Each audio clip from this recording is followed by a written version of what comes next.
welcome to Confronting Injustice. I'm your host, Linda Solomon. And today we're speaking with Ashley about recent cuts to the Department of Mental Health, their rental subsidy program. And this is something that most people know virtually nothing about, but certainly is something that we should know about. I agree. And so I appreciate you being here, Ashley, to share your primary source information, right? Mm-hmm. Now, this is about you, your experience, and just what's been happening. And so for our listeners, can you just introduce yourself and tell us about this? So I'm Ashley. I currently live in Framingham. I'm going to school to get my bachelor's degree. I'm majoring in sociology and minoring in law and politics as well as psychology. Wonderful. Kind of covering all my bases there.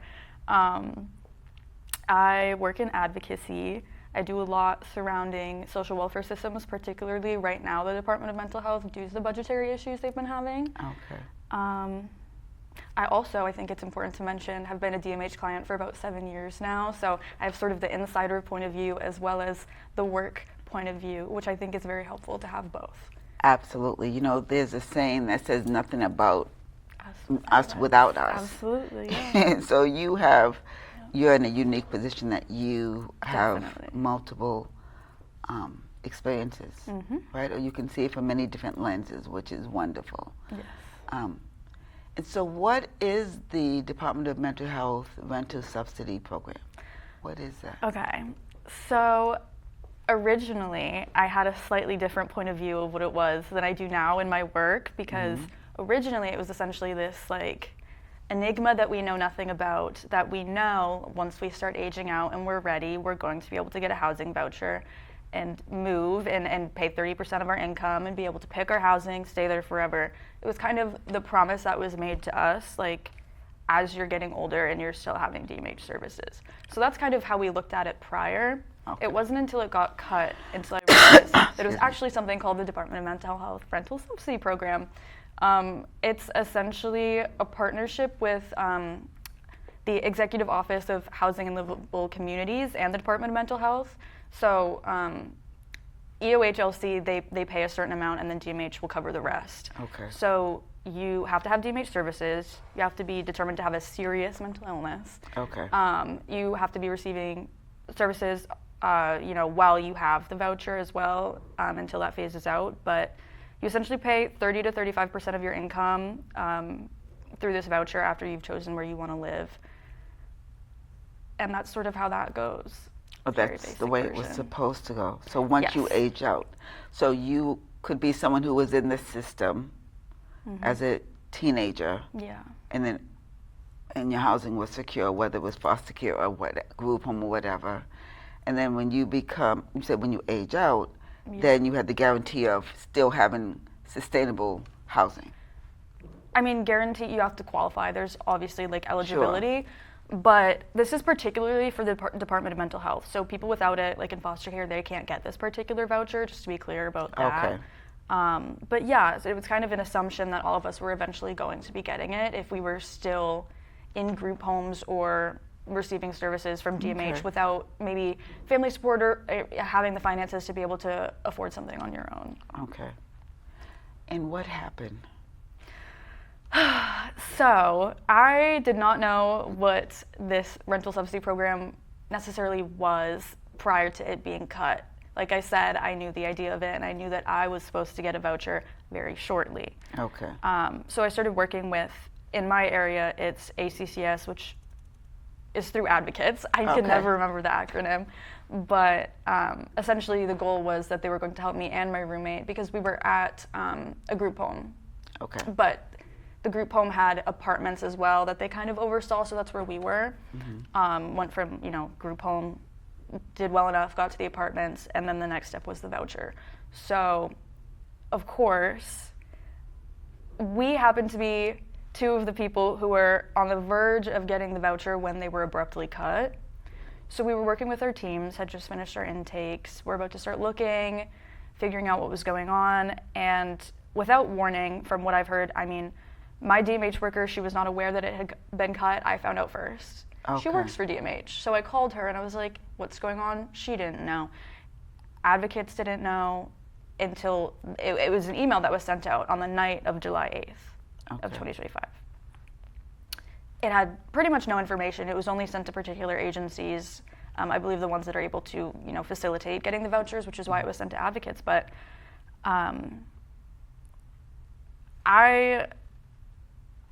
the agency I was with didn't know.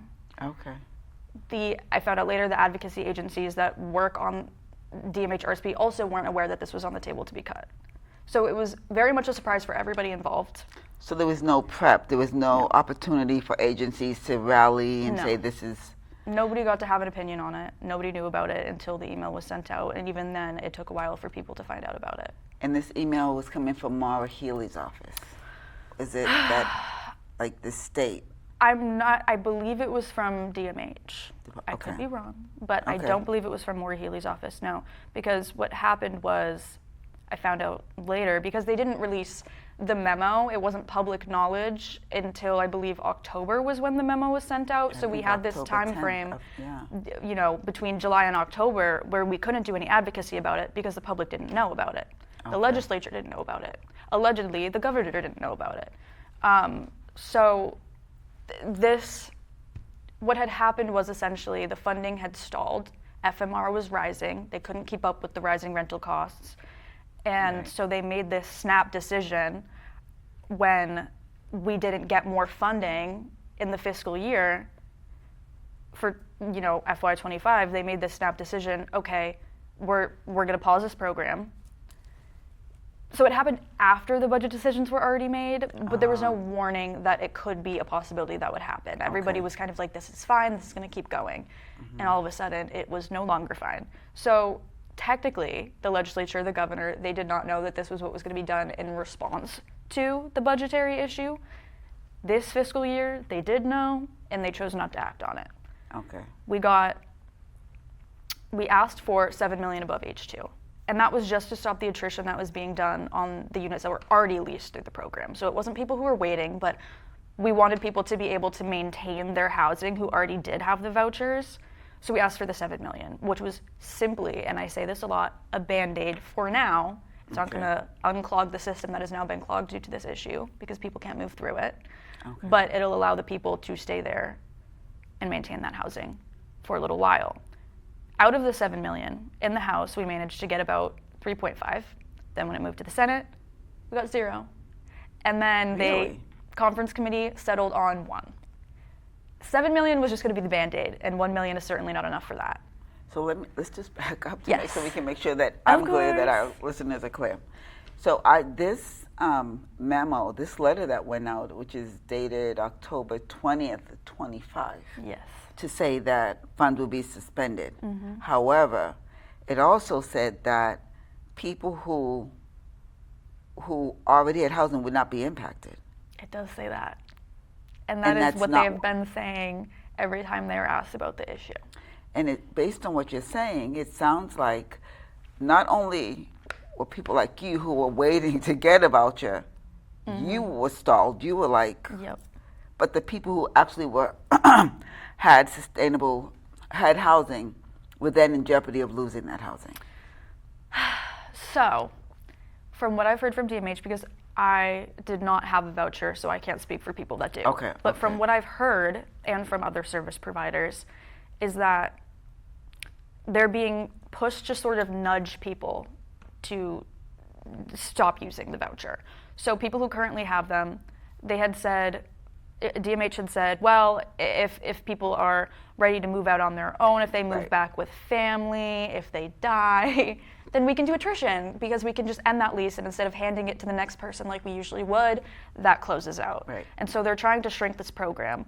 But realistically, the people who have these vouchers, unless they are dying, which is a concern in and of itself, they're not able to have the support. That's why they have the vouchers in the first place. So they're able to do a little attrition. I believe as of April, they had a little over 100 units that they had done attrition on, and they were aiming for maybe about 300 this fiscal year, which is concerning, of course. Because I think if you're saying that you're not trying to get people out, and then you're also saying that you're aiming to get 300 units closed, that's kind of contradictory to me. Not kind of. Right. I mean, very directly. Exactly. But they also often, when talking about this, are saying that people with vouchers are not losing their housing. They're not talking about the people who were about to get the vouchers. Now, Right. Those are the people who are, in my opinion and from my experience, primarily being impacted, but they're not being discussed at all.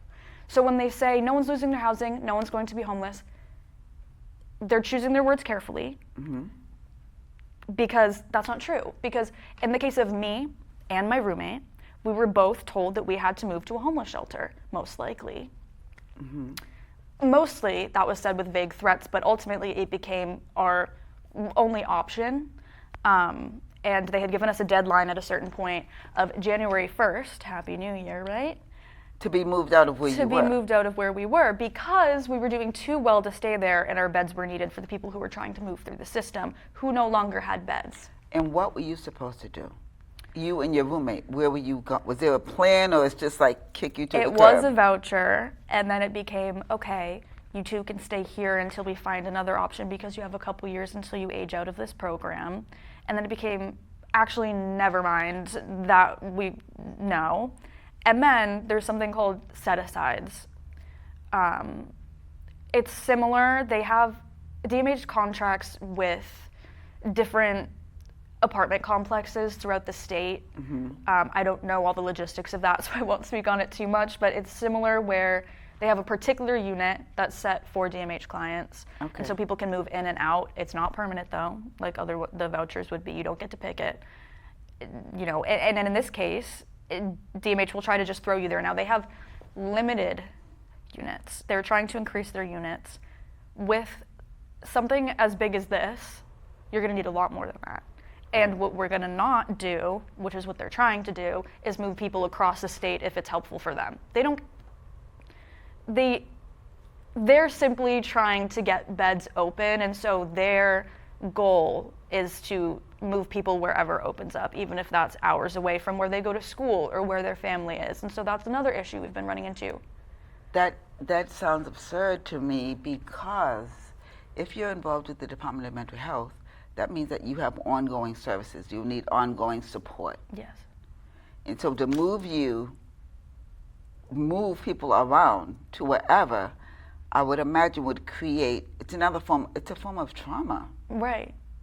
Yeah. Because, disconnecting from all of your social connections, right, and where you put down your roots. And then, they seem to have this rule, and I'm not sure exactly where it comes from, because they did this to me, and they're doing this to who was previously my roommate as well, where they're saying if you turn down these 3 housing options we're giving you, we're no longer helping you at all. You're going to have to find housing on your own. And then it becomes, okay, you have until this day to get out. You have 30 days, maybe a 90-day notice. You have to figure it out on your own. We're not helping you anymore because you decline these places that are hours away from where you go to school. Or where you live, and if you don't have a vehicle. Right. And, oh my gosh, that's, one of the reasons why I thought it was a good idea for you to be here is because I think it is important for our listeners and our people in leadership positions and people who just care, who are humane, to hear what's happening.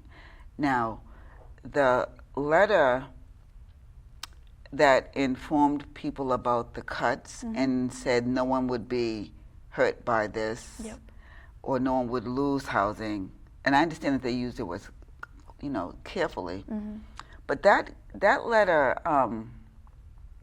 came from the Department of Mental Health, yes. Yeah, and the first name on this letterhead is Maura Healy, yep, followed by Kimberly Driscoll, Kathleen Walsh, and then Beth Lucas.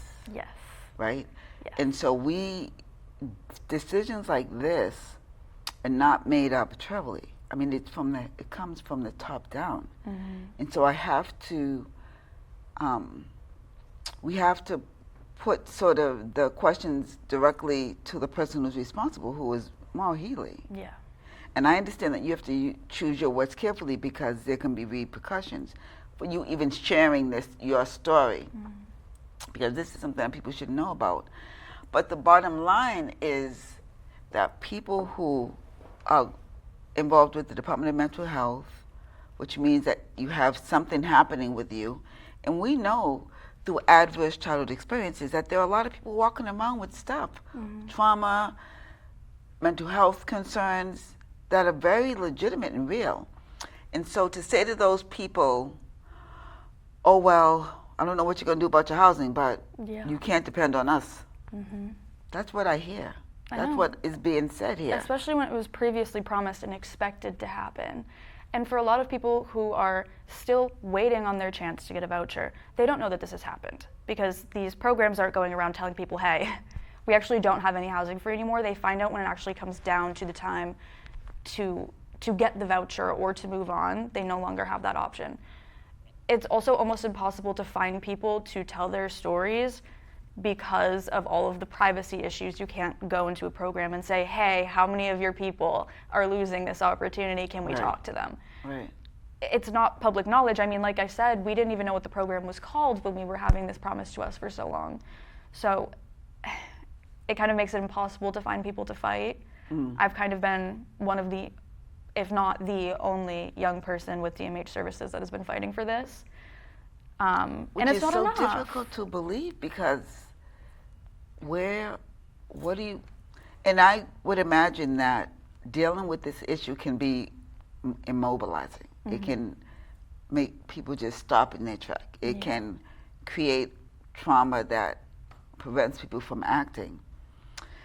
But if you don't have housing stability, that impacts every other aspect of your life. Absolutely. How have you, so tell us some of the things that you've been doing to try to fight back, like. Yes, so some of it has been on a smaller scale, trying to ensure that me and my roommate are both okay first, because how are we going to advocate if we're on the street? So, doing little things like that, but also speaking at various meetings. As for the State House, I spoke at the Ways and Means budget hearing, which didn't help very much. I spoke at the briefing with MAMH at the State House as well as somebody affected. I spoke at a Hill Day for the Children's League. I've done various things, and I've spoken to quite a few legislators and, made one-pagers to hand out and talked about it in various meetings, presented it at various locations and meetings, but it never feels like enough. And you said at the last budget consideration, there was no money allocated for this. So the money essentially stayed the same as other years. They had, I believe the governor had decreased it, not by much, but it had been consistent in years prior. The issue, though, is, I will say, the DMH expenditures and the EOHLC funding on the line items are different. DMH has many line items that go toward this program, so the only way we can really know how much is allocated, sort of, is by looking at how much they've spent, now that they often do go over budget for this program, putting that out there. So it's kind of impossible to find out how much has specifically been allocated on DMH, their behalf. Now, when I say we asked for $7 million above H2, I mean, that was what, I forget the number now. It might be 70039033 is a line item for, I believe it's rental subsidy program for DMH clients. That was what we had asked for the $7 million above. So it had stayed the same essentially as the previous years after it had stalled. But like I said, the program has paused, right? So that money is strictly going toward keeping the people who have the vouchers currently where they are until they can continue to shrink the program. The $7 million was supposed to help in that. And so the extra $7 million we had asked for as an amendment when it went to the House. We know more people in the House. I work with more people in the House, and so they had said 3.5. The Senate is who gave us 0 of the 7, but the conference committee, they settled on $1 million. So, which is minuscule. Very minuscule. With the cost of living going up, we know that the cost of rents, even to rent a room, right, can be astronomical, especially for someone who is not, even if you're college educated and you have a good job. Right. People are still rooming, having roommates. And so it's like, what do they expect individuals like you and your roommate to do? Or to even have hope if you are in the system as a youth?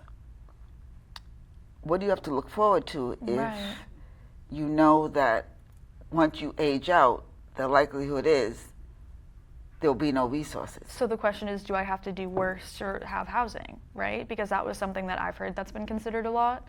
Am I supposed to start doing worse so that I don't get kicked out of here because I'm doing too well, so that I'm not on the street? That's something to consider. That's not great either, because like I said, the system's now clogged. People are stuck in ERs now because they can't go to inpatient, and then they can't move down the level of care, and so on and so forth. So it's kind of getting us stuck, which means that, you know, I mean, incarceration could go up. Absolutely. Homelessness will certainly go up. Everything is going to go up, and people aren't understanding that this is something that's affecting the entire mental health system, not just the DMH clients, and not just this particular program. Right.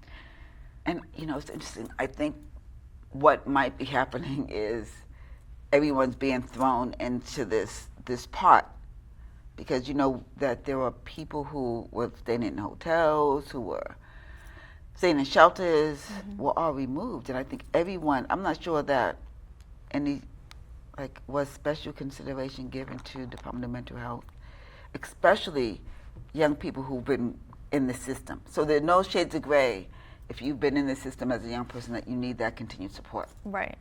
I feel like for DMH in particular, the stigma is higher than for maybe the Department of Disability Services or the Department of Children and Families, because the fault is put on other people.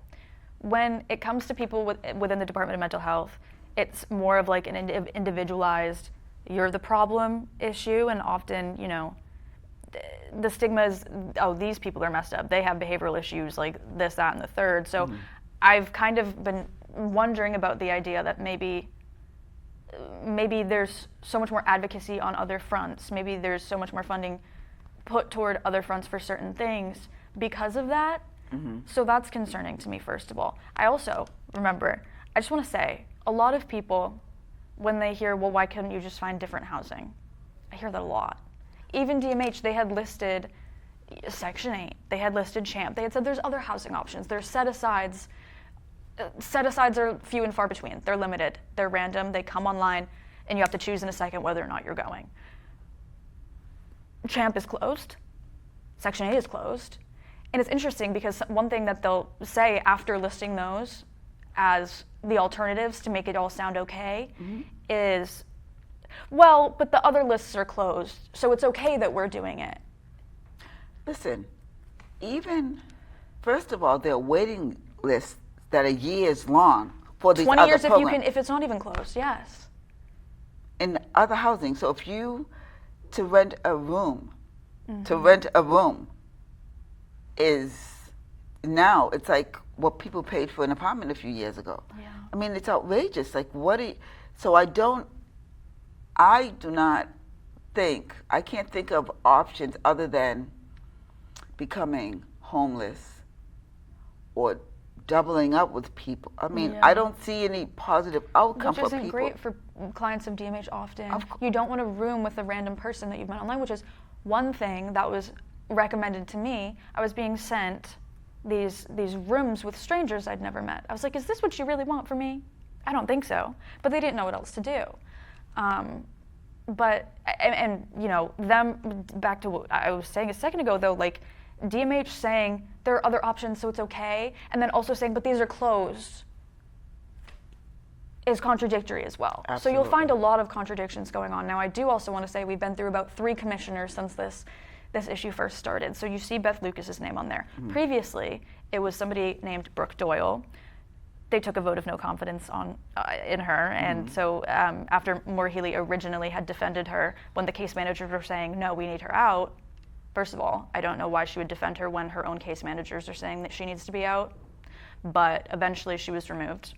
So the acting commissioner was Beth Lucas, who in my experience is lovely. I don't fault her for any of this. She was trying to sort of clean up the mess that was made, and she's no longer the acting commissioner anymore. They hired outside someone who now, came from working in insurance, of course. Oh my goodness. Which is kind of, That's not a good sign. From what I know, Healy appoints them, and I think whoever is going to ensure that the money is spent in the way that she wants it to be spent is who she's going to pick. Okay. And in my opinion, I think Beth Lucas would have been too kind. Oh, okay. And so, because typically, you rise through the ranks. Right. They hired outside instead. Okay.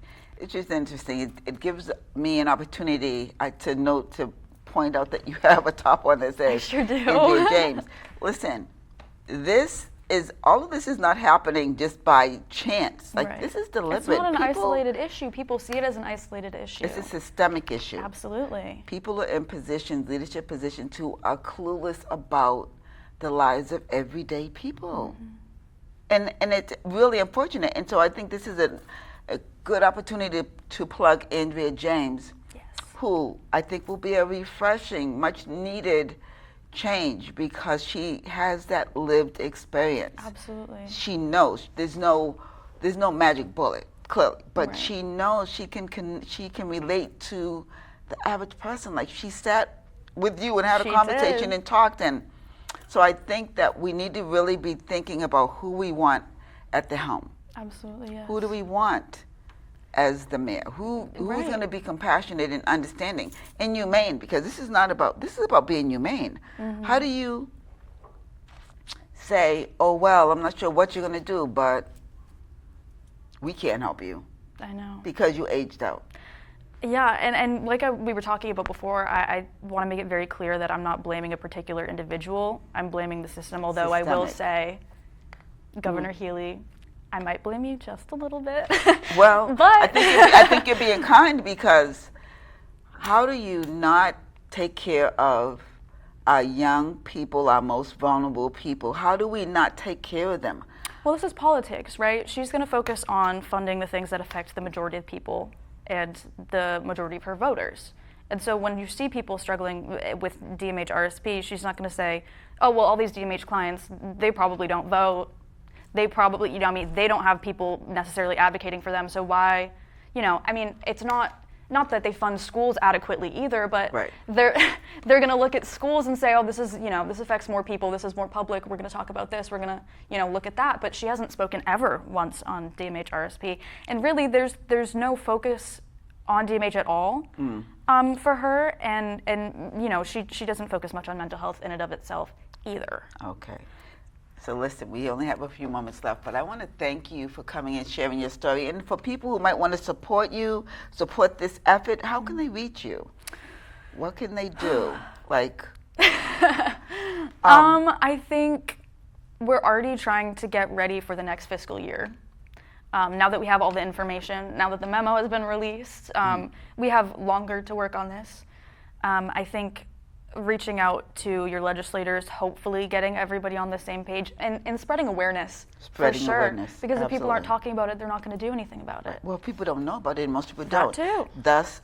That's why you're here today. Yes. So thank you for coming and sharing this information. And then I think that people can maybe respond to this show if they have questions or want to know what they can do, because people need to, hopefully they feel compelled to do something, because this is an issue that needs to be talked about and not pushed under the table. And so thank you, Ashley, for sharing your experiences and for helping shine a light on how these policies change. These policy changes are impacting people's lives in adverse ways. Yes. So thank you. You're welcome. Thank you. Absolutely. You're listening to you're watching Confronting Injustice. Thank you. Until next time.